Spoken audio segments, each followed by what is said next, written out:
Dans la nature, les esturgeons ou encore les truites se nourrissent d'insectes. L'entreprise polonaise Hypromine, elle, étudie et développe des insectes et larves à une échelle industrielle pour les transformer en protéines destinées à l'alimentation animale, et ce dans un but durable.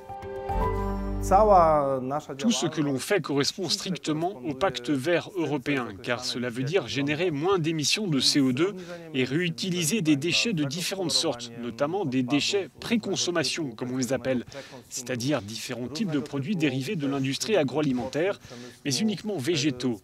Normalement, ils seraient jetés et produiraient des quantités terribles de gaz à effet de serre. Nous, on les utilise comme substrat, c'est-à-dire comme nourriture pour les insectes. On transforme des déchets de faible qualité en protéines de haute qualité, en graisse et en de nombreux autres nutraceutiques que l'on produit ici.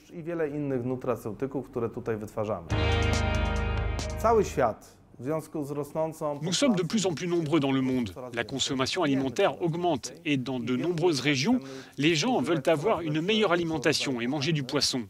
Ces poissons doivent ingérer beaucoup de protéines. Or, l'Union européenne est quasiment entièrement dépendante aux importations de protéines. Pour l'alimentation animale, on en importe d'énormes quantités sur notre marché.